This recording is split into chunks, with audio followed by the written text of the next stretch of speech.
So student, जैसा कि मैंने आपको बताया कि हम हेरिडिटी को अध्ययन के लिए 3 हिस्सों में डिवाइड करेंगे। मेंडल के पहले का समय प्री मेंडलिज्म, मेंडल का अपना एक्सपेरिमेंटल पार्ट मेंडलिज्म, और मेंडल के बाद का समय पोस्ट मेंडलिज्म। प्री मेंडलिज्म में हमने देखा कि कोई बहुत बड़ा विशेष कार्य नहीं हुआ, हालांकि इस समय बहुत बड़ा है, लेकिन वंशानुगति को लेकर बहुत सारी बातें इस समय तक कुछ पता नहीं चला। ले देकर एक निश्चित वंशानुगति चलती थी जो भी धीरे धीरे रिजेक्ट हो गई।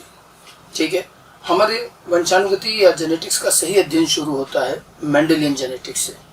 तो आज मेंडलिज्म शुरू करेंगे कि मेंडलिज्म हमें कैसे पता चला, कौन थे, किस प्रकार से कार्य हुआ। ठीक है, यहीं से वास्तविक जेनेटिक्स की शुरुआत होती है। मेंडलिज्म दरअसल कहा जाता है ग्रेगर जॉन मेंडल द्वारा किए गए एक्सपेरिमेंटल कार्य। ठीक है, इसको हम मेंडलिज्म या मेंडेलियन जेनेटिक्स भी कहते हैं। ग्रेगर जॉन मेंडल को हम फादर ऑफ जेनेटिक्स भी कहते हैं। ठीक है, इन्होंने जब ये कार्य किया, हमें इस कार्य का पता काफी वर्षों बाद चला और कई वर्षों बाद जाकर के मेंडल के कार्य को पहचाना जा सका, उसकी महत्ता समझ में आई और मेंडल को तब जाकर के फिर फादर ऑफ जेनेटिक्स कहा गया। एक्चुअली मेंडल का कार्य इतने वर्षों तक छिपा क्यों रहा या कैसे पता नहीं चला? ठीक है, बताया जाता। देखिए, आज भी हम मेंडल के बारे में बहुत सारी बातें क्लियरली नहीं जानते, क्योंकि जब तक हमें ये सब चीजें पता चली थी, जब तक मेंडल भी जा चुके थे, उनकी मृत्यु हो चुकी थी और बहुत सालों बाद जाके चीजें पता चली। ठीक है, एक्चुअली देखिए क्या था, मेंडल वास्तव में कोई वैज्ञानिक नहीं थे। यहीं से सारी चीजें शुरू होती हैं। अगर कोई एक विधिवत रूप से वो साइंटिस्ट होते तो उनके द्वारा किए गए कार्य भी रिकॉर्ड में होते और जल्दी ही पता भी चल जाते। मेंडल जो है चर्च में काम करने वाले एक प्रीस्ट, एक मॉन्क थे। प्रीस्ट या मॉन्क जिसको हम कहते हैं, चर्च में काम करने वाले जो पादरी होते हैं, मतलब ये एक धार्मिक व्यक्ति थे। धार्मिक संस्थान चर्च में काम करते थे और चर्च के जो रूटीन पूजा पाठ के काम होते हैं, ये वही काम करते थे। इनके बारे में बताया जाता है कि बहुत समय, मतलब जीवन में बहुत शुरुआत से ही, बचपन से ही इनको चर्च में छोड़ दिया गया था और अपनी पूरी जिंदगी उन्होंने चर्च में निकाली। हमें मेंडल का पता कैसे चला? सन 1900 में 3 अलग अलग वैज्ञानिकों ने अपने अपने देशों में स्वतंत्र रूप से बाय चांस मेंडल का काम खोज निकाला और जब ये मेंडल का काम खोजा गया, फिर इसे पुनः प्रकाशित किया गया और जब ये फ्लोरा नाम के एक बड़े अंतर्राष्ट्रीय जर्नल में प्रकाशित हुआ और बड़े बड़े वैज्ञानिकों ने पढ़ा, तो हर किसी को बड़ा आश्चर्य हुआ कि इतना बेहतरीन कार्य और कोई एक अज्ञात व्यक्ति कर रखा है और कई सालों पहले कर रखा है। सबसे ज्यादा आश्चर्य लोगों को इसी बात का हुआ कि सन 1901 में पढ़ा जाने वाला मेंडल का ये कार्य उस वक्त का था ही नहीं, उससे 35 वर्ष पहले किया जा चुका था। और यही एक आश्चर्य था कि कोई इंसान इतना अच्छा कार्य 35 साल पहले कर चुका, पूरे विश्व में किसी को पता ही नहीं। और उसके बाद मेंडल को ढूंढने की भी कोशिश हुई कि क्या पता जो इंसान 35 साल पहले इतना अच्छा काम कर चुका, उसने बाद में भी बहुत कुछ काम किया जो हमें मालूम ही नहीं। और उनके रिसर्च प्रकाशन से ही हमें पता चला कि ये ऑस्ट्रिया में ब्रून नाम के एक शहर में एक चर्च था, ऑगस्टीनियन मोनेस्ट्री, ये वहां काम करते थे, वहीं रहते थे। आजकल ये जगह चेकोस्लोवाकिया में आती है। जब वहां चर्च में पता करवाया गया तो मालूम चला कि मेंडल की मृत्यु को करीब 17 साल हो चुके। 1884 में मेंडल की तो मृत्यु हो चुकी थी और हम 1901 में उनको ढूंढ रहे हैं। तो मेंडल कभी जीते जी अपने कार्य की महत्ता या इंपॉर्टेंस नहीं जान पाए कि उन्होंने कितना अच्छा काम किया। उनके मरने के काफी सालों बाद वो कार्य पता चला और उसकी वैल्यू मालूम चली। ठीक है, वहीं चर्च के ही लोगों से थोड़ी बहुत और जानकारी मिली कि मेंडल क्या थे और किस तरह से उन्होंने काम किया। वहां बातचीत से एक चीज सामने आई कि मेंडल कोई विधिवत रूप से कोई वैज्ञानिक नहीं थे। बचपन से ही वो चर्च में थे और उनकी पढ़ाई लिखाई भी वहीं हुई। ठीक है, और वो चर्च के प्राइमरी स्कूल में खुद भी पढ़ाते थे। उनकी मैथमेटिक्स बहुत अच्छी थी और दूसरी चीजें भी वो पढ़ा देते थे। और वहीं से पता चला कि मेंडल ने शौकियाना तौर पर अपने खाली समय का इस्तेमाल करने के लिए मटर के पौधे पर कुछ संकरण प्रयोग किए। हालांकि उनके जो बासात के लोग थे वो बहुत ज्यादा कुछ जानते नहीं थे।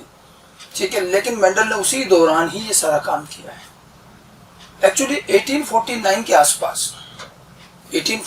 आसपास मेंडल को चर्च की तरफ से यूनिवर्सिटी ऑफ वियना भेजा जाता है उच्च शिक्षा के लिए, ग्रेजुएशन के लिए। मेंडल वहां करीब 4-5 साल रहे। फिजिकल साइंस, मैथमेटिकल साइंस और नेचुरल साइंस उनके सब्जेक्ट थे। बायोलॉजी उस समय नेचुरल साइंस कही जाती थी। और करीब 4-5 साल तक वो वहाँ पढ़े। अच्छा, वियना विश्वविद्यालय उस समय का एक बड़ा फेमस विश्वविद्यालय था, बड़े बड़े वैज्ञानिक वहाँ काम करते थे और वो यूनिवर्सिटी संकरण कार्यों के लिए बड़ी प्रसिद्ध थी। मेंडल भी वहाँ इतने समय रहे, 4-5 साल, तो धीरे धीरे संकरण के कामों में मेंडल का भी इंटरेस्ट जगा। खैर, वो वहाँ से वापस जब पढ़ करके लौटे 1854 के आसपास वो वापस अपने चर्च आ गए। यहाँ आने के बाद जो चर्च के रोज के रूटीन काम हैं वो होने के बाद मेंडल के पास काफ़ी समय खाली रहता और इसी खाली समय का इस्तेमाल करते हुए मेंडल ने सोचा कि उन्हें कुछ संकरण प्रयोग किए जाए। तो बस इस तरह से इनके कार्य की शुरुआत हुई। अब आप देखिए, मेंडल कोई विधिवत रूप से किसी रिसर्च लैब में किसी बड़े वैज्ञानिकों के साथ काम नहीं कर रहे थे, वो अपने चर्च में अकेले ही काम कर रहे थे। बहुत ज्यादा कुछ बायोलॉजिकल चीजें और रिसर्च माध्यम वो नहीं जानते थे। उन्होंने अपने ही तरीके से सब कुछ विकसित किया और यही वजह रही कि मेंडल इस तरह से कार्य कर गए जो उस समय किसी ने नहीं किया। मेंडल के पास स्पष्ट था, वो केवल अपने हॉबी के तौर पर काम कर रहे थे, खोने के लिए कुछ था नहीं, तो बिल्कुल एक नए तरीके से शुरुआत करी। उन्होंने संकरण जिस तरीके से किया उस तरीके से उस समय संकरण नहीं होता था। मेंडल ने अपना ही एक नया तरीका लगाया। मेंडल जानते थे भाई मुझे किसी को दिखाना तो है नहीं, कुछ मिला तो ठीक, नहीं मिला तो ठीक, और इसी तरह से उन्होंने अपने कुछ प्रयोग शुरू किए। लेकिन मेंडल काम में बड़े विधिवत रहे, बहुत व्यवस्थित रूप से काम किया और सिस्टमेटिक वे में सारा काम किया। और उन्होंने उस समय संकरण के कार्यों में कई ऐसी नई नई चीजें शामिल करी जो पहले होती ही नहीं थी। ठीक है, जैसे मेंडल ने अपने काम को बड़ा आसान रखा। जैसे उन्होंने मटर के पौधे पर काम किया तो कोई ऐसे ही नहीं ले लिया मटर का पौधा, उन्होंने अलग अलग कई पौधे और जंतुओं को ट्राई किया, फिर जाकर के मटर का चयन किया सोच समझ कर। उन्होंने जानवरों में कुत्ते, बिल्लियां, मधुमक्खियां, इन पर भी कोशिश की। पौधों में भी लबलब, बीन्स, राजमा, मटर, इन सब पर कोशिश करी और अंततः उनको मटर का पौधा सबसे उपयुक्त लगा। तो काफी सोच विचार करके उन्होंने मटर का पौधा चयन किया। अब वो यूनिवर्सिटी में वो भी थोड़ा बहुत तो देख के आए थे कि जो संकरण होता था तो क्या होता था, दो पौधों का क्रॉस कराया मान लो, और जो संतति प्राप्त हुई है उसमें सरल अध्ययन किया जाता था कि लक्षणों में क्या क्या परिवर्तन आया। अब एक जीव में ऐसे तो सैकड़ों हजारों लक्षण होंगे, तो अध्ययन करना बड़ा जटिल हो जाता था, कहाँ क्या परिवर्तन आया कुछ समझ में नहीं आता था। तो मेंडल ने अपने काम को आसान रखा। मेंडल ने पहले तय कर लिया कि भाई अपन पूरे पौधे की एक साथ अध्ययन नहीं करेंगे, इस तरह का नॉर्मली उस समय नहीं होता था। ठीक है, और देखिए मेंडल वैज्ञानिक नहीं थे, इसका उन्हें फायदा भी हुआ। कोई एक विधिवत वैज्ञानिक होता, किसी लैब में काम कर रहा था, तो जो ट्रेंड जो ढर्रा चला आ रहा वो उसी के साथ चलता है। मेंडल ने अपना सब कुछ काम अपने तरीके से किया। तो उन्होंने पहले तय कर लिया कि भाई मैं सारा पौधा एक साथ अध्ययन नहीं करूंगा, मैं कुछ गिने चुने लक्षण ही अध्ययन करें। तो उन्होंने मटर के अंदर 7 लक्षण निकाल लिए, उन्हीं 7 पर उन्होंने अपना पूरा काम किया। उसके बाद उन्होंने काम को और आसान रखा, सरल रखा कि 7 लक्षणों को भी एक साथ अध्ययन नहीं करेंगे, एक बार में एक लक्षण, केवल एक लक्षण की वंशानुगति अध्ययन की उन्होंने, जिनको आज हम मोनोहाइब्रिड क्रॉस कहते हैं। उसके बाद उन्होंने फिर लक्षण बढ़ा के 2-2 किए, फिर 3-3 किए। इस तरह से सरलता से जटिलता की ओर उन्होंने अपना काम बढ़ाया। ठीक है, इसके अलावा संकरण के प्रयोगों में भी उन्होंने विपुंसन और कई सारी चीजों को शामिल किया। तो इस तरह से बड़े ही सिस्टमेटिक वे में और आसान तरीके से काम शुरू किया। बिल्कुल फंडामेंटल लेवल पर जाकर एक लक्षणों के वंशानुगति अध्ययन करिए, तभी वो कुछ निष्कर्ष दे पाए। उन्होंने जो निष्कर्ष उस जमाने में दे दिए वो उस जमाने में सोचना भी संभव नहीं था। ठीक है, और इसीलिए तो ये आश्चर्य की बात है कि कोई इंसान उस समय ये सब बातें कैसे कह सकता था, और ये सब मेंडल ने कही। ये मेंडल का अपना दिमाग रहा। मेंडल को ये चीजें किसने क्या बताई, यही एक ब्रिलियंसी है मेंडल की कि उन्होंने अपने ही तरफ से ये सब चीजें की। अच्छा, ये कार्य के सरल तरीके के साथ साथ उन्होंने एक ऐसी चीज और करी जो उस समय तक बायोलॉजी में नहीं होती थी। मेंडल गणित में और सांख्यिकी में बहुत अच्छे थे, तो उन्होंने अपने इस नॉलेज का इस्तेमाल किया, और संभवतः मेंडल बायोलॉजी में वो पहले व्यक्ति रहे जिन्होंने मैथमेटिक्स का इस्तेमाल करना शुरू किया। उन्होंने संकरण प्रयोगों में मैथ्स यूज करी और क्रॉस करके संततियां उगा करके और उसके बाद परिणाम देखने से पहले गणितीय फॉर्मूलों द्वारा उन्होंने अपने परिणामों का रिजल्ट पहले ही अंदाजा लगा लिया। मैथमेटिक्स हमेशा भविष्य की गणना में काम आता है, और मेंडल ने मैथ्स का यूज किया। इस तरह से बायोलॉजी में मैथ्स का यूज कभी नहीं हुआ जो मेंडल ने किया। मेंडल कोई भी क्रॉस करते, कुछ भी काम करते, उससे पहले उन्होंने गणितीय प्रायिकता यूज करी और सोचा कि अगर मैं ये काम करता हूं तो क्या होगा। उनका दिमाग एक मैथमेटिकल अप्रोच के साथ उन्होंने काम किया। छोटे छोटे फॉर्मूला आपने सुना होगा, a+b² मतलब a² + b² + 2ab, साधारण सा गणित का फॉर्मूला है। आप देखिए इस चीज को मेंडल ने यहाँ यूज किया है और अपने परिणाम निकाल के बताया। मतलब मेंडल ने कोई भी पौधा उगाकर कोई भी क्रॉस करने से पहले गणितीय कंसेप्ट का यूज करके, फॉर्मूले यूज करके उन्होंने अपने परिणामों के रिजल्ट पहले ही निकाल लिए। तो एडवांस में उनको रिजल्ट का भी अंदाजा था कि कुछ ऐसा ही मिलना चाहिए, और फिर वो उन्होंने पौधे उगाकर संकरण करवा करके लाए भी सही, साबित भी किया। मतलब मेंडल ने अपने कार्य को दो तरफा साबित किया है, मैथमेटिकल फार्मूले से भी प्रूव किया और प्रायोगिक रूप से भी प्रूव किया है। मेंडल सांख्यिकी समझते थे, तो वो जानते थे कि 2-4 पौधे उगाकर क्रॉस करने से मुझे कुछ नहीं मिलेगा और वृहद स्तर पर काम होना चाहिए, क्योंकि सांख्यिकी हमेशा स्टैटिस्टिक्स यही की थी कि जितना बड़ा सैंपल साइज होगा उतना बढ़िया रहेगा। तो मेंडल ने एक लक्षण के क्रॉस के लिए उन्होंने 1000, 2,000 प्लांट, बहुत सारे प्लांट लगाए, उनका सैंपल आकार बड़ा रखा और वृहद स्तर पर काम करके गणितीय फॉर्मूलों द्वारा जो परिणाम आता है वही उन्होंने प्रयोग द्वारा पौधे उगाकर प्रायोगिक रूप से भी लाके दिखा दिया। तो एक बड़ा ही नए अंदाज में काम किया गया। और इन सारे क्रॉस के बाद फिर मेंडल ने बैठ करके अपने क्रॉस के परिणामों पर विचार करना शुरू किया, और विचार करते करते उन्होंने कई निष्कर्ष निकाले और ऐसे ऐसे निष्कर्ष उन्होंने दिए जो उस समय उन्होंने ये कैसे सोच लिया, ये भी आश्चर्य की बात थी। तो ये अपने आप में बताता है कि मेंडल का कार्य अपने आप में एक विलक्षण कार्य होता है। इसे अतुलनीय कार्य कहते हैं, जेनेटिक्स का आधारभूत काम कहते हैं, लेकिन ये कोई वैज्ञानिक तौर पर नहीं किए गए। ठीक है, आप देखिए विज्ञान में या जीव विज्ञान में जेनेटिक्स के इस आरंभिक भाग के अलावा आपको मेंडल का कहीं नाम नहीं मिलेगा। उन्होंने और कोई काम किया भी नहीं, और इस तरह से बहुत सिस्टमेटिक वे में सारी प्लानिंग करने के बाद उन्होंने पौधे उगाए और उनको चर्च वालों ने उनके चर्च के गार्डन का एक हिस्सा दे दिया, तो वो वहीं पर ही अकेले ही मटर के पौधे लगाते हटाते, और करीब 7-8 सालों तक उन्होंने काम किया और हजारों मटर के पौधे लगाए हटाए। एक एक पौधे, एक एक पुष्प, एक एक बीज का उन्होंने रिकॉर्ड रखा। पूरे सांख्यिकी स्तर पर काम किया गया, ठीक है, और अपने निष्कर्ष भी लिखते गए। ठीक है, ये उनके कार्य का एक बेसिक पार्ट रहा जो उन्होंने इस तरह से बड़े लार्ज स्केल पर काम किया। अब देखिए बात क्या हुई, आगे क्या रहा, इसके बारे में भी हमें चर्च में से ही कुछ जानकारी मिलती है। हालांकि उनके चर्च वाले उनके प्रायोगिक कार्य को लेकर बहुत ज्यादा चीजें नहीं जानते थे। ठीक है, तो अब देखिए सामान्य तौर पर मैंने जो कुछ बेसिक बातें लिख रखी हैं यहाँ पर, जो मैंने आपको बताई हैं, 1856-57 से मेंडल ने अपना कार्य शुरू किया था। एग्जैक्ट समय नहीं पता है, 56-57 ही माना जाता है, और 1863 तक उन्होंने अपना काम किया है, ज्यादा से ज्यादा 63-65 के मध्य यहीं पर। इन 7-8 सालों के दौरान मेंडल ने अपना काम किया। अब बात यह आती है कि मेंडल ने अपना कार्य इस तरह से कैसे रोक दिया। जब हम मेंडल का रिसर्च प्रकाशन देखते हैं, मेंडल का जब कार्य देखा जाता है तो उसमें दिखता है कि उन्होंने सिस्टमेटिक वे में शुरू तो बहुत अच्छे से किया है, लेकिन जो उन्होंने समापन हुआ है वो ऐसा लग रहा है जैसे जल्दबाजी में हो गया, अचानक हो गया। और मेंडल ने केवल 7-8 सालों बाद काम क्यों नहीं किया, उसके बाद उन्होंने कोई काम नहीं किया, हमें कोई और प्रयोग नहीं मिलता। ठीक है, इसके बारे में जब हम थोड़ी सी जांच की गई, हालांकि देखिए ये सब चीजें जो है वहां के लोगों द्वारा बताई गई बातें हैं, ये कोई किताबों में लिखी हुई चीजें नहीं है। ठीक है, ऐसा बताया जाता है कि मेंडल जब अपना ये कार्य कर रहे थे 7-8 वर्षों तक उन्होंने अपना ये काम किया और काफी परिणाम निकाल लिए, काफी निष्कर्ष निकाले उन्होंने। तब उनके भी दिमाग में आया कि भाई मैं तो चीजों को बहुत ज्यादा नहीं जानता हूँ, तो किसी बड़े वैज्ञानिक को दिखाया कि भाई ये कुछ काम, किसी परिणाम किसी काम के हैं या कोई खोज हुई या नहीं हुई, क्या है। और वो अपने विश्वविद्यालय यूनिवर्सिटी वापस जाते हैं जहाँ पढ़े थे। वहाँ एक बड़े प्रसिद्ध वैज्ञानिक से मिलते हैं, कार्ल नेगिली। कार्ल नेगिली का बायोलॉजी में कई जगह नाम सुनेंगे। कार्ल नेगिली भी पादप प्रजनन, कोशिका विज्ञान और संकरण जैसे कार्यों में ही संलग्न थे।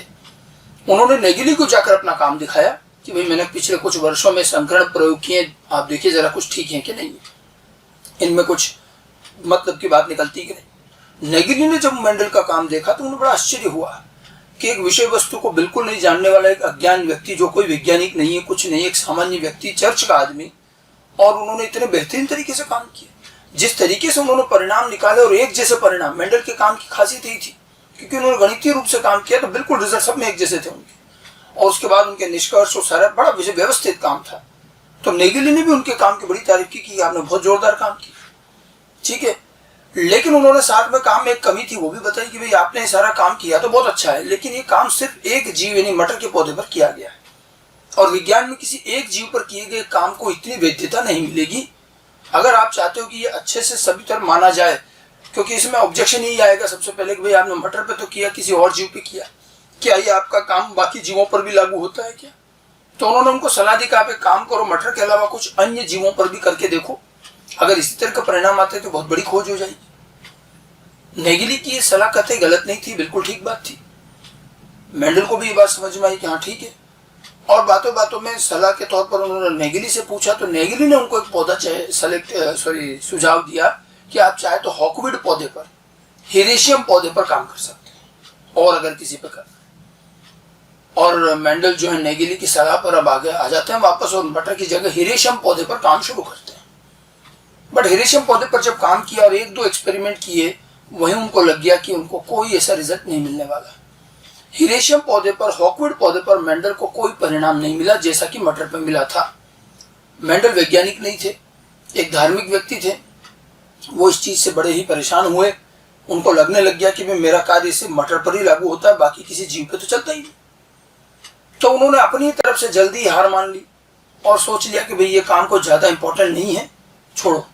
और उन्होंने आगे काम किया नहीं, न कभी नेगिली से मिले या न कभी हिरेशियम के अलावा दूसरे जीव पर ट्राई किया, ऐसा कुछ नहीं किया। और उन्होंने अपनी 7-8 सालों की इतनी अच्छी मेहनत और जो इतना बढ़िया काम किया, और उसको अचानक ही वहीं बंद कर दिया कि अब आगे नहीं करेंगे। और उसके बाद उन्होंने जीवन में आगे कोई काम किया भी नहीं।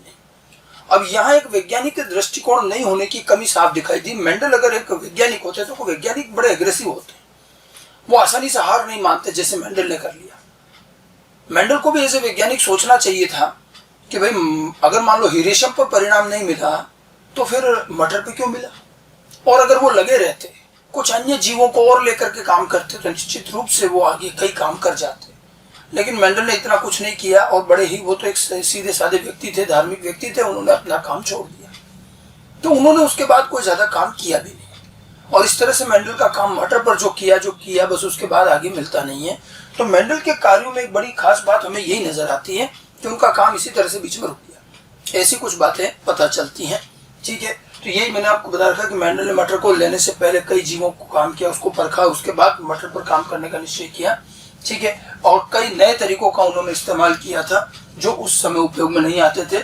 जैसे उन्होंने एक तो सीमित लक्षणों पर कार्य करना शुरू किया, एक लक्षण, दो लक्षण पर, ठीक है। पहली बार गणित का इस्तेमाल किया गया, ठीक है। और वृहद स्तर पर क्रॉस किया गया, सांख्यिकी का उपयोग किया गया, वृहद स्तर पर क्रॉस किए। मेंडल की कुछ खास बातें थी, ठीक है।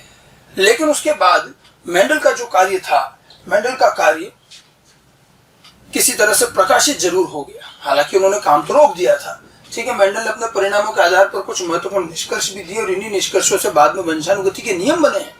मेंडल के निष्कर्ष इतने बेहतरीन थे कि उनसे नियम बने हैं। लेकिन उस समय फिर मेंडल ने जो है काम रोक दिया, और उसकी वजह क्या थी कि कार्ल नेगिली की सलाह पर मेंडल ने हॉकवुड पौधे पर भी काम किया, लेकिन उस पर उनको मटर जैसे परिणाम नहीं मिले, ठीक है। और इसीलिए बस इसी वजह से उन्होंने अपने काम को ज्यादा आगे नहीं बढ़ाया, वहीं रोक दिया गया। अब बात आती है कि अगर ये यूं ही रुक गया होता तो हमें आज भी नहीं मिलता। किसी तरह से मेंडल का ये कार्य एक रिसर्च जर्नल में प्रकाशित हो गया। ये बात 1865-66 की है करीब, ठीक है। मेंडल जहाँ काम करते थे उसी शहर में वैज्ञानिकों का एक समूह था, एक ऑर्गेनाइजेशन था। ऐसे वैज्ञानिकों के समूह हर जगह होते हैं, और ये लोग साल भर में अपनी एक वर्कशॉप और अपना कॉन्फ्रेंस रखते हैं, जिसमें हर वैज्ञानिक ने जो भी नया काम किया है वो रिसर्च को एक दूसरे को बताते हैं, आदान प्रदान होती है चीजें, और रिसर्च जर्नल में फिर नई नई रिसर्च छप के आती है। एक तरीका है साइंस का। तो नेचुरल हिस्ट्री सोसाइटी नाम की एक सोसाइटी थी। उस सोसाइटी ने मेंडल को भी आमंत्रित किया। जानते थे वो कि मेंडल भी कुछ कार्य कर रहे हैं काफी वर्षों से। मेंडल 1865-1866 के उस कॉन्फ्रेंस में वहां जाकर के उन्होंने जितना उन्होंने काम किया था वो वहां उपलब्ध वैज्ञानिकों को उन्होंने समझाया, बताया कि मैंने क्या काम किया है, ठीक है। हालांकि ऐसा बताया जाता है कि उस कॉन्फ्रेंस में मेंडल की बातों से बहुत कम लोग सहमत हुए। मेंडल का जिस तरह का काम था वो अपने आप में एक नई चीज थी। जितनी मैथमेटिक्स और जितना कुछ उन्होंने यूज किया था बड़े स्तर पर, सांख्यिकी का उपयोग, तो जीव विज्ञानियों के लिए एक नई बात थी। मैथमेटिक्स का इस तरह से इस्तेमाल बिल्कुल नया था। और मेंडल ने जो अपने निष्कर्ष दिए उस पर भी लोग उनसे सहमत नहीं हुए, और इसीलिए मेंडल को थोड़ा पहले लग भी रहा था कि उनका काम सारे जीवों पे नहीं चलता, और जब उन्होंने इसको प्रेजेंट किया तो उनमें कई ऑब्जेक्शंस आए जिसका मेंडल सही ढंग से जवाब नहीं दे पाए। उनके मन में भी ये हो गया कि मैं अपने कार्य को बहुत ज़्यादा समझा नहीं पाऊँ। लेकिन खैर उस पूरी कॉन्फ्रेंस के डिस्कशन के बाद जो जर्नल प्रकाशित हुआ, उस जर्नल में मेंडल का कार्य प्रकाशित जरूर हो गया एक चैप्टर के रूप में। जब मेंडल ने अपना पूरा कार्य लोगों को बताया तो उनमें से कई लोगों को तो मेंडल का काम समझ में नहीं आया। कई लोगों ने बहुत गंभीरता से लिया भी नहीं, क्योंकि मेंडल चर्च से आए हुए व्यक्ति थे और वैज्ञानिकों को थोड़ा सा ये था कि भाई चर्च का व्यक्ति क्या विज्ञान का काम करेगा। और कुछ लोगों ने मेंडल के काम में बड़ी गंभीरता दिखाई, रुचि दिखाई, लेकिन वो भी मेंडल की कई निष्कर्षों पर उनसे सहमत नहीं हुए। जैसे मेंडल ने कहा था कि जीवों में एक इकाई होती है जो लक्षण निर्धारित करती है, जिसको उन्होंने कारक नाम दिया था। आज हम उसे जीन कहते हैं। तो लोगों ने उनसे कारकों की उपस्थिति का प्रमाण मांगा।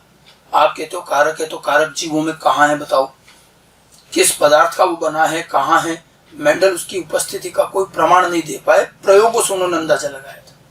तो इस चीज का उनके पास कोई प्रमाण नहीं था। मेंडल ने तो उसमें आगे और कहा था कि प्रत्येक जीव में एक लक्षण के एक जोड़ी कारक होते हैं, 2 कारक होते हैं, और जब वो अपनी संतति निर्मित करता है तो अपने 2 में से किसी एक कारक को ही वो संतति को भेजता, दोनों नहीं जाते, एक संतति में एक ही जाता है।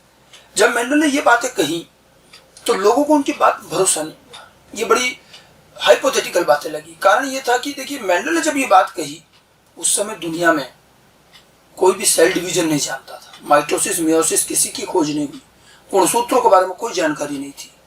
और आप देखिए, बिना मियोसिस को जाने मेंडल ने कहा तो यही ना कि एक जीव में लक्षण के 2 कारक होते हैं, वो डिप्लॉइड होने की बात कर रहे हैं।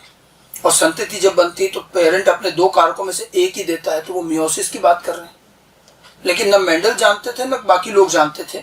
और आप देखिए, बिना मियोसिस, बिना गुणसूत्र को जाने जेनेटिक्स नहीं समझी जा सकती, मेंडल कभी समझ में नहीं आएंगे। लेकिन खुद मेंडल ने भी इन चीजों को जाने बगैर अपने गणितीय मैथमेटिकल अप्रोच से बिल्कुल सही निष्कर्ष निकाला।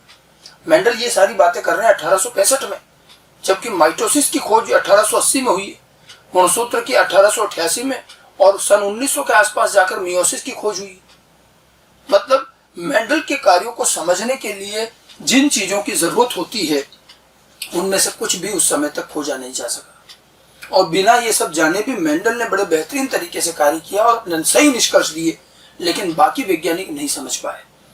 और ये सब चीजें तब समझ में आई लोगों को जब मियोसिस की खोज हुई। तो ये अपने आप में बड़ा आश्चर्य की बात है कि मेंडल अपने वक्त से बहुत आगे चल रहे थे, ठीक है, और इसीलिए मेंडल को उस समय समझा नहीं जा सका। तो काफी सारा डिस्कशन हुआ, ठीक है। मेंडल ने कहा था कि कारक जो होते हैं वो हर कारक एक लक्षण बनाता है, मिक्स नहीं होता है, अपना अपना लक्षण बनाते हैं, लंबे और बौने का क्रॉस करते हैं, लंबा आता है, इस तरह की बातें। अच्छा, उस समय मिश्रित वंशानुगति भी चलती थी पहले। कुछ वैज्ञानिकों ने कहा कि भाई मिश्रित वंशानुगति के कुछ उदाहरण तो मिलते ही है ना, कि लंबे और बौने से कई बार मध्य की संतति आती है, लाल और सफेद से गुलाबी पुष्प भी आते हैं। तो मेंडल प्रकृति में मिलने वाली इस तरह की आभासी सततता या ये मध्य की चीजों को भी नहीं समझा पाए। अब देखिए, यूं तो जेनेटिक्स में बहुत सारी बातें हैं, सब मेंडल कहाँ से समझा पाते। तो इसलिए एक तरफ मेंडल को भी ये हुआ कि मैंने कोई बहुत बड़ा काम नहीं किया, इसमें खूब सारी चीजें हैं जो मुझे पता नहीं है। वैज्ञानिकों ने भी उनके काम को बहुत गंभीरता से नहीं लिया, हालांकि उस जर्नल में उनका काम प्रकाशित हो गया। तो 1866 के आसपास ये जर्नल प्रकाशित हुआ था, annual proceedings of natural history society, ये जर्नल का नाम है। ये जर्मन भाषा में छपता था, जर्मन भाषा में छपा, और पादप संकरण के नाम से एक चैप्टर मेंडल का काम प्रकाशित हो गया। अब ये जर्नल को बहुत बड़ा जर्नल नहीं था और जर्मन भाषा में और था, तो मेंडल के काम की बहुत ज्यादा लोगों को जानकारी नहीं हुई। मेंडल के काम के प्रकाशन के बाद मेंडल को अपने कार्य का न तो कोई प्रतिक्रिया नहीं मिली, न कोई आलोचना, न कोई बड़ाई, कुछ भी नहीं, न कोई क्रिटिसिज्म मिला, न कोई एप्रिसिएशन, कुछ नहीं मिला। मेंडल के काम को एक तरह से इग्नोर कर दिया। मेंडल भी लगभग सोच चुके थे और उसके बाद उन्होंने जीवन में आगे कोई काम किया भी। तो इस तरह से मेंडल ने कुछ वर्षों में अपना काम किया और किसी तरह से वो एक जर्नल में प्रकाशित हो गया। उसके बाद मेंडल कोई आगे काम नहीं करते और 1884 में किडनी रोग की वजह से उनकी डेथ हो जाती है, ठीक है। तो ये जो चीज थी, ये मेंडल का काम यहीं तक किस तरह से हुआ ये मैंने आपको बताया, ठीक है। इनके कार्यों पर किसी तरह का ध्यान नहीं गया और ये कार्य कई वर्षों तक अज्ञात रहे। अब क्या हुआ, देखिए, ये तो काम हो गया और चलो, किस्मत की बात ये थी कि किसी भी तरह के एक जर्नल में वो प्रकाशित हो गया। अब देखिए, जर्नल में प्रकाशित होने का फायदा क्या है ये जर्नल जो होते हैं बड़े बड़े विश्वविद्यालयों की जो बड़ी बड़ी लाइब्रेरी होती है वहाँ सब जगह जाते हैं, और हर लाइब्रेरी में सारे जर्नल को ईयर बाइज ईयर जमा के और संभाल के रखा जाता है। इवन आज भी आप किसी अच्छी लाइब्रेरी में जाएं तो 100 साल 200 साल पुराने जर्नल भी मिल जाएंगे, और उस समय के लोगों ने जो काम किया वो प्रकाशन रहता है। तो प्रकाशित होने के बाद संरक्षित रहती चीजें लाइब्रेरीज वगैरह में रहती है। और इसी वजह से कई वर्षों बाद ही सही मेंडल का काम पुनः पता चला। 3 वैज्ञानिक अपने अपने देशों में स्वतंत्र रूप से बिना एक दूसरे को जाने अपना अपना काम कर रहे थे। सन 1900 की बात है, और ये भी कुछ मेंडल की तरह ही अपने जीवों पर संकरण प्रयोग कर रहे थे। और देखिए, जैसा कि रिसर्च की एक परंपरा है कि जब आप किसी चीज पर कार्य करते हो, संकलन कर रहे हो या कोई भी काम कर रहे हो, तो आपको सलाह दी जाती है कि आप एक काम करो, लाइब्रेरी जाकर के पुराने जर्नल देख लो कि आप पता चला जिस पे काम कर रहे हो, जो रिसर्च पर शुरू करना चाह रहे हो, ऐसा काम किसी ने पहले ही कर रखा है, तो आपका मेहनत करना बेकार हो जाएगा। तो पहले किस तरह के काम हो चुके हैं और आप क्या करने जा रहे हो, आपको भी उससे मदद मिल सकती है, और पता भी रहेगा कि भाई जो मैं करना जा रहा हूँ वो किसी ने नहीं किया, तभी तो काम करे, तभी तो रिसर्च कहलाई। तो जब इन 3 लोगों ने संकरण संबंधी पुराने जर्नल निकाले तो वहां उनको मेंडल का इस जर्नल पुनः हाथ लगा, और जब उन्होंने चैप्टर पढ़ा मेंडल का तो तीनों को बड़ा आश्चर्य हुआ कि भैया इतना अच्छा काम, बेहतरीन काम पहले हो रखा है 35 साल पहले, और जो उन्होंने काम करने का सोचा वैसा वो भी नहीं था जो मेंडल कर चुके। तो मेंडल तो उनसे कई अच्छा काम पहले कर चुके थे, और उन्हें लगा कि भैया ये तो पहले हो चुका, हमें तो इसके आगे कुछ काम करना चाहिए। और इन तीनों ने पूरी ईमानदारी से मेंडल के नाम को आगे रखते हुए इस कार्य को वापस सभी लोगों को बताने का प्रयास किया, और इसी तरह से मेंडल का काम पुनः प्रकाशित हुआ। रिसर्च में, साइंस में पुनः प्रकाशन कभी कभार होता है, बहुत ही जरूरी चीज है तो होता है, मेंडल उसी श्रेणी में आए। ठीक है, तो अब देखिए सन 1900 में 3 वैज्ञानिकों द्वारा स्वतंत्र रूप से उनके कार्य की पुनर्खोज की। ये 3 वैज्ञानिक थे Hugo de Vries, Carl Correns और एरिक वॉन शेमेल। ह्यूगो डी वेरिस एक बड़े फेमस साइंटिस्ट हैं। ठीक है, ये हॉलैंड के हैं, नीदरलैंड हॉलैंड के। ओइनोथिरा लेमार्कियाना पर काम किया। इन्होंने म्यूटेशन टर्म दिया था, और इवोल्यूशन का एक बड़ा फेमस थ्योरी डार्विन के बाद इन्होंने दी थी, म्यूटेशन थ्योरी ऑफ इवोल्यूशन। ठीक है, तो ये ओइनोथिरा पौधे पर काम कर रहे थे। कार्ल कोरेंस जर्मनी के थे। ठीक है, और ये मक्का के पौधे पर और मिराबिलिस पौधे पर काम कर रहे थे। और शेमेल जो है ऑस्ट्रिया के थे, पुष्पीय पौधों पर इनका काम था। तो ये तीनों अलग अलग जगहों पर अलग अलग पौधों पर अपना संकरण कार्य कर रहे थे, और इसी दौरान उनको मेंडल का संकरण का वो एक्सपेरिमेंट पुराना जर्नल हाथ लगा। जब उन्होंने इसे पढ़ा और एक अंतर्राष्ट्रीय कॉन्फ्रेंस में जब ये एक साथ मिलते हैं, तब इन्होंने निष्कर्ष किया कि भाई ये जो भी व्यक्ति है मेंडल, इन्होंने बहुत अच्छा काम कर रखा और ये सभी लोगों को बताना चाहिए। क्योंकि उस समय तक भी संकरण प्रयोगों को कैसे किया जाए, कैसे निष्कर्ष आएंगे, क्या परिणाम रहेंगे, ये कुछ चीजें बहुत व्यवस्थित थी नहीं। मेंडल ने काम करने का एक तरीका बताया। आप देखिए, मेंडल ने काफी रिस्क लेके काम किया, क्योंकि एकदम से नई चीजें लाया। हो सकता है मेंडल को कुछ नहीं मिलता, आमतौर पर वैज्ञानिक ऐसे रिस्क नहीं लेते, लेकिन मेंडल कोई वैज्ञानिक थे नहीं, उन्हें कोई ऐसा बड़ा खोज करनी नहीं थी। उन्होंने अपने हिसाब से काम किया और बहुत अच्छा काम कर गए। जिस तरह से गणित का इस्तेमाल किया गया, जिस तरह से निष्कर्षों को निकाला गया, परिणामों को देखकर निष्कर्ष निकाले गए, ये सब बातें अपने आप में बड़ी विशिष्ट थी। अच्छा, पहले लोगों को काम समझ में नहीं आया, लेकिन इन तीनों को मेंडल का काम समझ में कैसे आ गया? उसकी वजह है कि जब ये काम देख रहे हैं, उससे पहले माइटोसिस, मियोसिस, गुणसूत्र सब खोजे जा चुके थे। तो अब जब वो मेंडल का काम पढ़ रहे हैं, तो ये मियोसिस जानते थे कि जोड़े में है और उसमें से संतति में एक जा रहा है, तो इन्हें समझ में आ रहा है मियोसिस हुआ होगा, और इसीलिए इनको मेंडल के कार्य की महत्ता समझ में आई। और ऐसे में ह्यूगो डी वेरिस ने पहला अपना प्रयास किया, जर्मन भाषा में छपे हुए इस काम का अंग्रेजी में अनुवाद कराया और एक बड़े अंतर्राष्ट्रीय जर्नल फ्लोरा में पुनः प्रकाशन कराया। पुनः प्रकाशन तभी होता है जब काम बहुत ही इंपॉर्टेंट हो। फ्लोरा में जब पुनः, फ्लोरा जो है वनस्पति विज्ञान बॉटनी का बड़ा अंतर्राष्ट्रीय जर्नल है जो आज भी आता है, और उसमें बड़ी बड़ी खोज ही छपती है। फ्लोरा में प्रकाशित किया गया। अब ये जर्नल इतना बड़ा था कि हर बड़े वैज्ञानिक के पास ये जर्नल जाता था। हर बड़े वैज्ञानिक उस समय के जो थे, उन्होंने मेंडल का काम पढ़ा और सभी को बड़ा आश्चर्य हुआ कि इतना बेहतरीन काम किसी के दिमाग में नहीं आया, इन्होंने कर रखा है। तो एक तो पुनः प्रकाशन किसने कराया, इस पर प्रश्न आता है। तो ध्यान रखिए, कार्यों को फ्लोरा जर्नल में 1901 में, यानी कि पहले प्रकाशित हुआ था 1966 में, 35 साल बाद दोबारा प्रकाशित हुआ है। ठीक है, इनका पुनः प्रकाशन कराया गया। और इसके बाद जो है आने वाले आगे के लोगों को अब काम करने का तरीका मिल गया। मेंडल ने अपने को काम करने का एक मेथड दिया कि आपको अगर क्रॉस करना है, संकरण समझना है, वंशानुगति समझनी है, तो कार्य का तरीका क्या हुआ। मेंडल ने तो एक आधारभूत रास्ता दे दिया हमें, आगे के लोगों के लिए आसान हो गया। उन्होंने मेंडल के ही तरीकों को अपनाया, बस उन्होंने जीव बदल लिया, मटर हटा के दूसरा ले लिया। हम देखते हैं इसके बाद आगे आते हैं विलियम बेटसन, जिन्होंने मीठी मटर पर काम किया। फिर आगे आते हैं मॉर्गन, जिन्होंने ड्रोसोफिला पर काम किया। तो जीव बदल गए, लेकिन तरीका मेंडल वाला ही रहा। और जो बातें मेंडल ने कही वो तो मिली, लेकिन मेंडल भी सब कुछ थोड़ी बता के गए थे, तो कई और चीजें भी मिली। तो वंशानुगति के बाकी तौर तरीके भी धीरे धीरे खोजे जाने लगे, क्योंकि जब हम सही तरीके से काम करेंगे तभी परिणाम मिलेंगे। मेंडल से पहले भी लोगों ने संकरण का काम किया था, उनका तरीका कहीं ना कहीं सही नहीं रहा होगा, तभी वो निष्कर्ष नहीं दे पाए। मेंडल के तरीके से जो निष्कर्ष मिले उसी से चीजें समझ में भी आई। तो ये वैसे भी हम जानते हैं कि जब कार्य का तरीका सही हो तो परिणाम प्राप्त करने में समय नहीं लगता, और यही हुआ भी सही। मेंडल की चीजें आने के बाद लोगों के लिए चीजें आसान हो गई, और अलग अलग जीवों पर अलग अलग वैज्ञानिकों ने समानांतर में किसी ने किसी अलग अलग जीवों पर काम किया, और एक साथ कई सारी बातें खोजी गई। मेंडल ने कही वो भी, और नई चीजें भी आ गई। और आप देख लीजिए सन 1900 से लेकर आज हम 2020 में खड़े हैं, 120 साल हुए। 120 साल विज्ञान के इस लंबे इतिहास में कोई ज्यादा नहीं है, लेकिन इन 100 वर्षों में आप देखिए हम कहां से कहां पहुंच गए। और आज हम मॉडर्न जेनेटिक्स और बायोटेक्नोलॉजी की बात कर रहे हैं। आप देखिए 1955 तक तो हमें ये नहीं पता था, 1950 तक, कि डीएनए आनुवांशिक पदार्थ है। और इन अगले 50-60 सालों में देखो हमने कितना काम कर लिया। सीधी सी बात है कि जब तरीका सही मिल जाए तो फिर कार्य की गति और परिणाम जल्दी मिलते हैं। और ये सब कुछ श्रेय मेंडल को जाता है कि उन्होंने जो हमें कार्य का एक तरीका दिया, उसी से हमारी चीजें फटाफट हुई। ठीक है। कार्ल कोरेंस जो एक और वैज्ञानिक थे, ये जर्मनी के ही थे। जर्मन भाषा में उनका काम छपा था, तो इनके लिए ज़्यादा आसान था उसे समझना, और उन्होंने मेंडल के सारे कार्य को अच्छे से समझा। मेंडल कभी कोई नियम बना के नहीं गए। हालांकि हम कहते हैं कि मेंडल के नियम, लेकिन वो मेंडल के नियम नहीं, मेंडल ने निष्कर्ष दिए थे। उनको नियमों में परिवर्तित करने का काम कोरेंस ने किया। इस पर भी प्रश्न आता है कि मेंडल के निष्कर्षों को नियमों में किसने बदला, तो कार्ल कोरेंस ने बदला। और ये इन 3 लोगों की ईमानदारी कही जाएगी कि इन्होंने पूरी ईमानदारी से मेंडल के नाम को आगे रख करके इस कार्य को पुनः प्रकाशित कराया।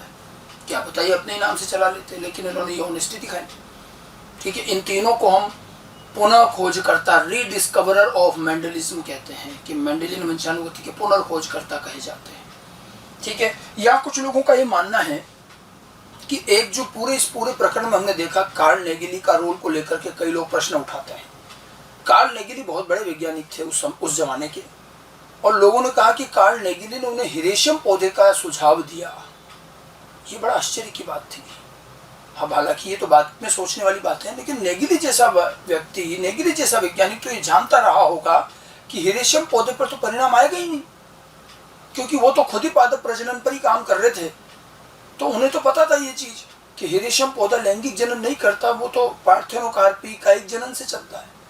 ऐसे में उस पौधे को मेंडल को सुझाव देना कि इस पर काम करो, कुछ लोगों का कहना है कि ये गलत सलाह थी, और हो सकता है कार्ल नेगिली ने जानबूझकर दी, क्योंकि नेगिली स्वयं भी संकरण का काम कर रहे थे और वो इतना अच्छा काम नहीं कर पाया जितना मेंडल ने किया। तो क्या पता उन्होंने गलत सलाह दी।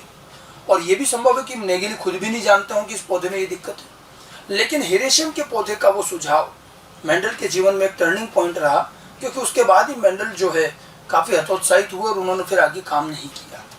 अब वो क्या बात रही, क्या वास्तव में ये ऐसा रहा या जो भी रहा, उसके बारे में खैर कुछ कहा नहीं जा सकता, लेकिन कई बार इस तरह की गलत सलाहें जिंदगी का रुख मोड़ देती है, और यहाँ भी यही हुआ। खैर किसी तरह से कई वर्षों बाद ही सही हमें मेंडल द्वारा किए गए बेहतरीन कार्य वापस मिला, और उसी आधार पर फिर हमने आगे का काम भी किया। समझ में आई बात। तो ये तो हमने एक मेंडल का आउटलाइन बताया कि मेंडल क्या थे और किस तरह से उन्होंने ये काम किया, क्योंकि प्रश्न दिमाग में हमेशा आता है कि आखिर मेंडल ने इतना अच्छा काम कैसे कर लिया, तो उसकी वजह क्या रही। अच्छा, यहाँ पर हमसे क्वेश्चन पूछा जाता है, और इसका जवाब एनसीईआरटी ने भी दिया एक पैराग्राफ में, कि मेंडल का कार्य इतने वर्षों तक छिपा क्यों रहा। मेंडल के कार्यों के छिपे रहने के कारण ऑब्जेक्टिव रूप में काफ़ी आ चुके हैं, एग्जाम में भी आ चुके हैं। ठीक है। छिपा क्यों रहा, ये चीज़ हमें एनसीईआरटी में एक पेज पर एक पैराग्राफ में दे रखी है। ठीक है। एनसीईआरटी में एक पैराग्राफ दिया जिसमें कारण बताने की कोशिश की गई मेंडल के कार्य क्यों छिपे रहे। ठीक है। हम वो एनसीईआरटी का पैराग्राफ चाहे तो पढ़ सकते हैं। पेज नंबर 89 पर एक पैराग्राफ है, हालांकि वो टॉपिक है वंशानुगति का गुणसूत्री सिद्धांत, उसके अंदर एक पैराग्राफ दिया है। तो मैं और एनसीईआरटी ने 4 कारण बताए हैं उनके छिपे रहने के। हम वो चीज़ एनसीईआरटी को ही खोल कर समझ लें और वहीं आप भी अपने एनसीईआरटी रखें। 4 कारण एक पैराग्राफ में दिए हुए हैं कि क्यों इतने वर्षों तक कार्य छिपा रहा। ठीक है, तो देखिए एनसीईआरटी पर चलते हैं। ये देखिए, ये पेज नंबर 89 हिंदी की एनसीईआरटी है। ये वंशानुगति का क्रोमोसोम सिद्धांत एक टॉपिक मिलेगा हमें। क्रोमोसोम सिद्धांत तो हम बाद में पढ़ेंगे यहाँ, लेकिन ये जो पहला पैराग्राफ दिया हुआ है, ये पहला पैराग्राफ जो है, इसमें हमें उसके कार्य के छिपे रहने के कारण मिल रहे हैं। जैसे इस पैराग्राफ को आप पढ़ भी सकते हैं और ये चीज़ें डायरेक्ट एग्जाम में आती है लाइन टू लाइन। लक्षणों की वंशानुगति पर किया गया कार्य 1865 में प्रकाशित हो चुका था, वही मेंडल वाला काम, परंतु कई कारणों से 1900 तक यह कार्य अज्ञात ही रहा। ठीक है, एक तो आज की तरह, अब देखिए कारण बता रहा है। पहला कारण, एक तो आज की तरह उन दिनों संचार की सुविधाएं अच्छी नहीं थी जिससे कार्य को प्रचार मिल पाता। पहला कारण बताया कम्युनिकेशन, संचार। मेंडल का कार्य जिस जर्नल में प्रकाशित हुआ, वो जर्नल एक छोटा जर्नल था, बहुत ज़्यादा उसका प्रचार प्रसार नहीं था, तो कई अच्छे बड़े वैज्ञानिकों तक तो मेंडल का काम ही नहीं पहुंचा। आज की तरह कम्युनिकेशन, संचार व्यवस्था नहीं थी, तो इसीलिए मेंडल के काम को इतनी ज़्यादा प्रसिद्धि नहीं मिली। दूसरा जीन या मेंडल के कारक, मेंडल ने कारक कहा था जिसको आज हम जीन कहते हैं। जीन के लिए ये संकल्पना कि वे लक्षणों के नियंत्रक की स्थायी एवं विविक्त इकाई के रूप में है तथा इनका नियंत्रक की संकल्पना अर्थात ऐसे अलील जो एक दूसरे के साथ सम्मिश्रित नहीं होता है, मेंडल के समकालीन वैज्ञानिकों को रास नहीं आई। अब देखिए, ये जो दूसरा कारण है, यहाँ बहुत सारे स्टूडेंट अटक जाते हैं। मैंने आपको कहा था ना कि मेंडल का जब कार्य मेंडल ने समझाया लोगों को, तो जिन लोगों ने मेंडल के काम को गंभीरता से लिया, वो भी मेंडल के निष्कर्षों पर मेंडल से कई जगह सहमत नहीं हुए। अब मेंडल ने अपने कार्य में क्या बताया था कि एक जीन एक कारक होता है, एक विविक्त, एक स्वतंत्र विविक्त इकाई कही थी कि वो एक लक्षण निर्धारित करता है और वो मिक्स नहीं होता, कोई मिश्रण नहीं होता, वो सम्मिश्रित नहीं होती, हर कारक अपना एक लक्षण बनाता है। जब ये बात उन्होंने कही तो जो वैज्ञानिक सुन रहे थे, समकालीन वैज्ञानिक, उनको मेंडल की ये बात कम समझ में आई। उनका ये मानना था कि भाई आप कह रहे हो कि कारक एक स्थायी इकाई है और एक लक्षण बनाती है और ये मिश्रित नहीं होती, तो प्रकृति में हमें लक्षणों में आभासी सततता दिखती है, कई बार दिखती है, लाल और सफेद से गुलाबी पुष्प। हालांकि मिश्रित वंशानुगति सब जगह नहीं दिखती थी, लेकिन कुछ लक्षणों में तो दिखती थी। तो उन्होंने मेंडल से सवाल किया कि प्रकृति में लक्षणों में मिलने वाली सततता को फिर आप कैसे समझाओगे, आप तो कह रहे हो कि कोई मिश्रण नहीं होता। दूसरी चीज उन्होंने पूछी मेंडल से कि भाई जब आपने भी मान लो क्रॉस किया होगा, लंबा और बोना का, मान लो लंबे और बोने का क्रॉस किया, तो उनसे पूछा गया मेंडल से कि जरा बताओ क्या सारे लंबे एक ही लंबाई के थे। तो ये बात मेंडल ने भी मानी कि नहीं, कोई 1-2 इंच छोटा था, कोई 1-2 इंच बड़ा था, मैंने औसत आधार पर सबको लंबा मान लिया। तो उनका ये कहना था, जो वैज्ञानिक थे उस समय के समकालीन, कि प्रकृति में लक्षण एक सततता लिए हुए होते हैं, कोई 1-2 इंच छोटा, 1-2 इंच बड़ा, इस तरह से एक सततता होती है। आपके जीन और कारक के आधार पर तो हम ये समझ ही नहीं सकते। ये एक बड़ा अच्छा ऑब्जेक्शन था जो मेंडल के समकालीन वैज्ञानिकों द्वारा उठाया गया, जिसको मेंडल नहीं समझा पाए थे। ठीक है, आज हम जानते हैं कि कई बार सब में लंबेपन का जीन होते हुए भी लंबाई समान क्यों नहीं आती। तो मैंने आपको बताया था लक्षणों का प्रदर्शन केवल जीन होने पर निर्भर नहीं करता। मान लो लंबेपन का जीन 2 जीवों में है, लेकिन उनकी हाइट हो सकता है फिर भी अलग अलग आए, 2-4 इंच का फर्क आ जाए, तो वो प्रदर्शन से है कि लंबेपन का जीन एक जीव में ज्यादा प्रदर्शित हो गया, दूसरे में कम प्रदर्शित हुआ, तो लक्षण में अंतर आ जाए। समान जीन होना समान लक्षण के आने की गारंटी नहीं है, और वो प्रदर्शन पर निर्भर करेगा, प्रदर्शन ज्यादा भी हो सकता है, कम भी हो सकता है। ये बातें हालांकि मेंडल को उस समय नहीं पता थी। तो जो उन्होंने ये कही कि जीन के लिए ये संकल्पना कि वे लक्षणों के नियंत्रक की स्थायी या विविक्त इकाई के रूप में है, मतलब जीन जो है वो लक्षणों की एक स्थायी और विविक्त इकाई है, ये उन्होंने एक संकल्पना दी थी। ठीक, तथा इनका नियंत्रण की संकल्पना अर्थात ऐसे अलील जो एक दूसरे के साथ सम्मिश्रण नहीं होता, मतलब इन्होंने ये कहा कि ये जो नियंत्रक इकाई है ये एक दूसरे से मिक्स नहीं होती है और अपना अपना कार्य करती है। ठीक है, मेंडल के समकालीन वैज्ञानिकों को रास नहीं आई, क्योंकि ये लोग प्रकृति की विविधता के आभासी सतत रूप से ही परिचित थे। ठीक है, उस समय के जो वैज्ञानिक थे उनको मेंडल के ये बात कम समझ में आई, क्योंकि उन्होंने तो प्रकृति में देखा तो उसमें एक आभासी सततता दिखती है, लक्षणों में गतिशीलता है, थोड़ा कम थोड़ा ज्यादा, थोड़ा कम थोड़ा ज्यादा, कई बार बिल्कुल बीच का। तो ये चीजें कैसे आएगी अगर हम कहेंगे कि स्थायी विविक्त इकाई है, तो फिर ये इतनी सततता कैसे आएगी। मेंडल इस बात को नहीं समझा पाए और इसीलिए जो उनके समकालीन वैज्ञानिक थे उन्होंने मेंडल की बात को पूरी तरह से स्वीकार नहीं किया। तो इसीलिए तो लोगों ने फिर आगे उन पर काम ऑब्जेक्शन आए, उन्होंने इसलिए मेंडल के काम को ज़्यादा उचित नहीं माना। तो छिपे रहने का एक कारण ये भी है कि समकालीन वैज्ञानिकों ने उनके कार्य को पूरी तरह से स्वीकार नहीं किया, ठीक है। और संचार की व्यवस्था तो दिक्कत थी, दो तो कारण मैंने बताई दिए। अब दो के बाद आप तीसरा देखिए, ठीक है, ये तो हो गया आभासी रूप से परिचित थे।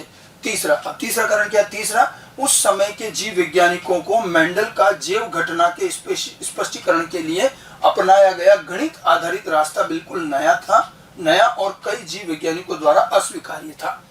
मैथमेटिक्स का इस्तेमाल उनके कार्य के छिपे रहने में एक कारण था गणित। जीव विज्ञानियों को इतनी गणित की आदत नहीं होती, आज भी बायोलॉजी वाले मैथमेटिक्स से दूर ही भागते हैं। तो जीव विज्ञानिकों द्वारा जीव विज्ञान में गणित का इस तरह से इस्तेमाल और जीव विज्ञानों की चीज़ों को गणित के द्वारा सॉल्व करने की ये चीज़ें बिल्कुल नहीं थी, लोगों की समझ में भी नहीं आई, कई लोगों ने स्वीकार भी नहीं की। तो ये जो चीज़ थी कि जीव विज्ञानों का मेंडल की जैव घटना के स्पष्टीकरण मतलब बायोलॉजिकल चीज़ों को समझाने के लिए अपनाया गया गणित आधारित रास्ता बिल्कुल नया था और कई लोगों द्वारा अस्वीकार्य था। तो गणित का रास्ता नया था, समझ में कम आया लोगों ने एक्सेप्ट नहीं किया, इसलिए भी ये कार्य जो है थोड़ा सा अपेक्षित रहा, उस पर ध्यान नहीं दिया गया, छिपा रहा। और एक चौथा कारण अंत में, चौथा कारण यह दिया है, अंत में भले ही मेंडल का कार्य ये इंगित करता था कि कारक विविक्त इकाइयां होती है, मेंडल के परिणामों से लग रहा है कि कारक होते हैं, ठीक है, लेकिन फिर भी वह इनकी उपस्थिति का भौतिक प्रमाण नहीं दे पाया और नहीं ये बता सके कि वे किस पदार्थ की बनी, ठीक है। हालांकि परिणामों से लग रहा है कि कोई इकाई होती है, लेकिन मेंडल अपने इन कारकों का कोई प्रमाण, सीधे तौर पर कोई प्रमाण नहीं दे पाए। लोगों ने पूछा ये कहाँ होती है तो बता नहीं पाए कहाँ होती, किस चीज की बनी है वो नहीं बता पाए, तो कारकों का वो प्रमाण नहीं दे पाए। तो ये इस पैराग्राफ में 4 कारण दिए हैं जिस वजह से मेंडल का काम इतने वर्षों तक अज्ञात रहा। पहला कारण संचार व्यवस्था अच्छी ना होना, दूसरा कारण मेंडल के कारकों की जो अवधारणा थी उसका समकालीन वैज्ञानिकों द्वारा स्वीकार न किया जाना, तीसरा कारण क्या था, गणित का जिस तरह से इस्तेमाल किया गया वो बिल्कुल नया था और लोगों की समझ में कम आया, चौथा कारण उन्होंने कारकों की उपस्थिति का कोई भौतिक प्रमाण नहीं दिया कि वो कहाँ होते हैं और किस पदार्थ के बने, वो कुछ नहीं बताया। तो ये 4 कारण बताए गए, ठीक है। हालांकि इन 4 कारणों के अलावा भी हम अगर 1-2 कारण और जोड़ना चाहें, कई बार ये अगर हम 12th का एग्जाम देते हैं तो बोर्ड में पूछ लिया जाता है, तो 4-5 कारण आने चाहिए। एक तो एनसीईआरटी के ये कारण तो लिखने ही आने चाहिए। इसके साथ साथ एक चीज और ध्यान रखिएगा, मेंडल वैज्ञानिक नहीं थे, मेंडल में वैज्ञानिक दृष्टिकोण की कमी थी, ये भी एक कारण उनके छिपे रहने में गिना जा सकता है। क्योंकि एक वैज्ञानिक जो होता है वो अपने कार्य में इतनी आसानी से हार नहीं मानता, लेकिन मेंडल क्योंकि वैज्ञानिक नहीं थे तो उन्होंने जल्दी सारी चीजें छोड़ दी, उन्हें खुद अपने कार्य पर इतना भरोसा नहीं था।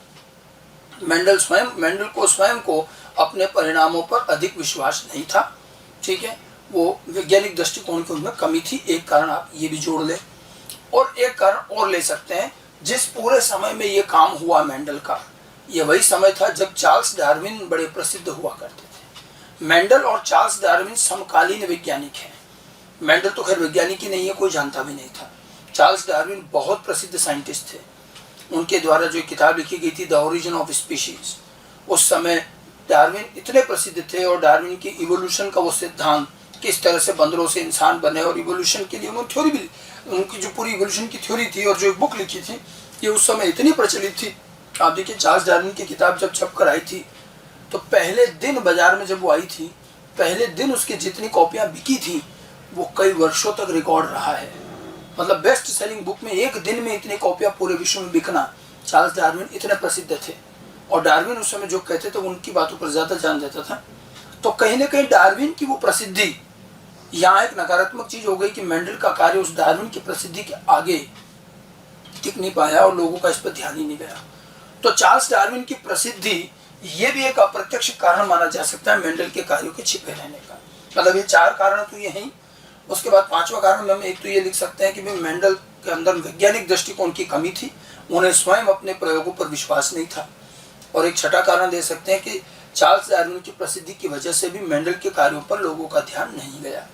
ये 2 चीज़ें आप इसमें और जोड़ लें, बाकी ये 4 कारण एनसीईआरटी में भी दे रखे हैं, ठीक है। इसके बाद जो पैराग्राफ की आगे की चीज़ें वो सब गुणसूत्री सिद्धांत है। जैसे ये तो लिखा 1900 में 3 वैज्ञानिक डी विरीज, कॉरेंस, शेमक ने स्वतंत्र रूप से वंशानुगति संबंधी मेंडल के कार्यों की पुनर्खोज की।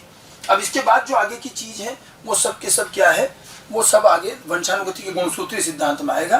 केवल मेंडल के कार्यों के छिपे रहने के लिए ये एक पैराग्राफ का जो पार्ट है ये आप ध्यान रखिएगा, ठीक है। तो ये तो मैंने जो आज आपको बताया ये मेंडल का एक जनरल इंट्रोडक्शन था कि मेंडल ने किस प्रकार से कार्य किए और कैसे वो कार्य हमें पता चल पाए, ठीक है। अब हम अगले सेगमेंट में मेंडल द्वारा किए गए प्रयोगों पर आएंगे कि किस तरह से उन्होंने लक्षण लिए और कैसे उन्होंने क्रॉसेस किए, ठीक है।